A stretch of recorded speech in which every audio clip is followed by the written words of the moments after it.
The next topic I'd like to discuss as far as settings where health promotion can take place are schools. And so this, in many cases, can be very comprehensive.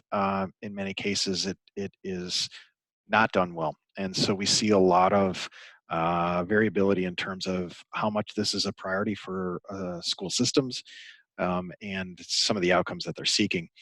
So one of the key things with health promotion in the school system that you see at the top bullet point is it could reinforce some of the things that kids are learning at home. So if kids are learning to be physically active and eat right and do some of those things, they're learning the same things at home. It can really reinforce those and encourages the child to do those things. Now, if the school's saying one thing, the parents are saying another thing. Good or bad, and that's not consistent.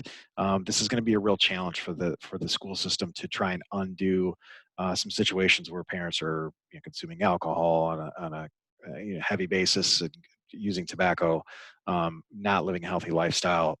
It's going to be tough for the schools to try and overcome that. So it only works if it's being reinforced.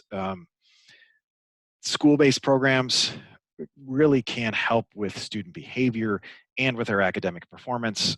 Those of you that have taken other courses with me, we talk quite a bit about the mind-body connection, the fight or flight we talked about earlier in this course. If we close the loop on that stress, we're much more prepared to focus on academics for physically active, and a lot of that has to do with that fight or flight response. Okay. Um, this is another example where leadership has to be supportive. Um, Principals, superintendents, teachers, they all have to take the lead. They all have to be involved, and we can't leave it up to the frontline staff or the students to try and do this. Okay, faculty definitely need to lead by example, and so if kids are eating one way and the teachers are eating another way, and there's no consistency, and the kids are seeing some bad examples, um, that's not going to help the efforts.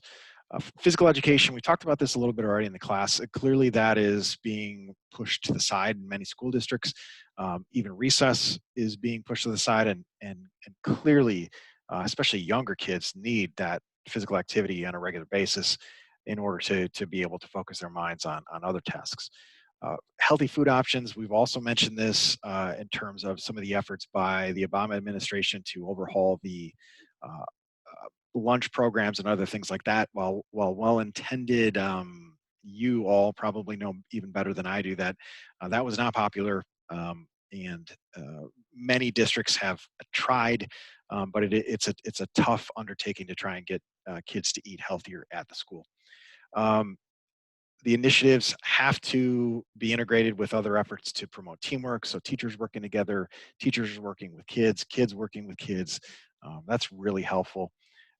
And the schools should join with communities. We just talked about the communities the last time. Uh, School districts and communities joining forces together so they can share resources, they can share facilities, they can share ideas. That can be really helpful to meet the needs of both groups.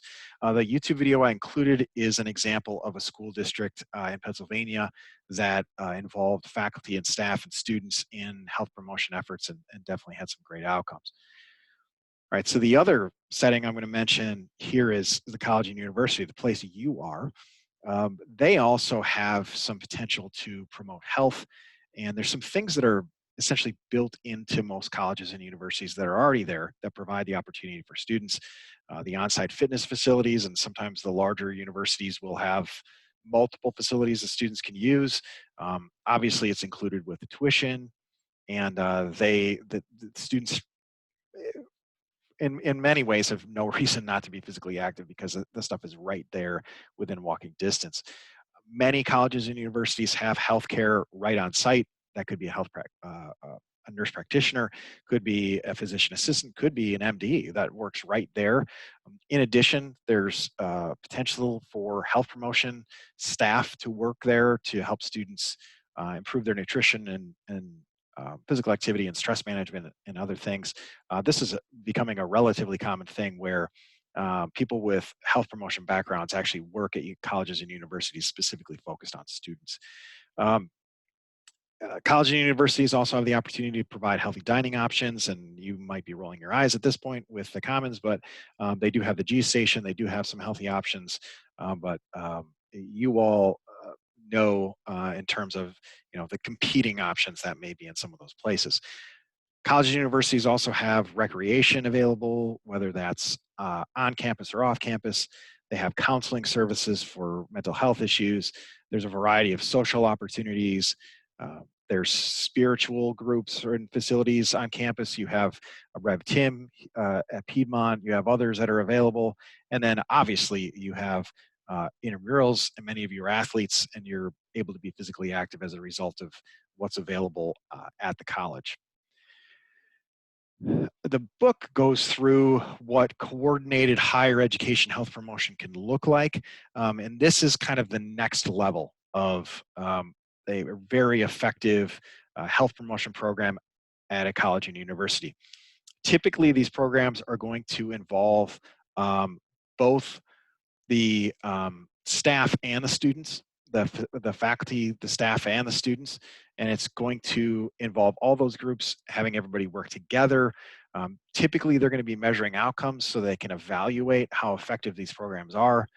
It's going to use all the available resources. So having faculty and staff using fitness facilities along with students, having faculty and staff feel comfortable making good food choices, these programs at this highest level have an established budget. They have a person that's specifically responsible for it and probably has a health promotion background.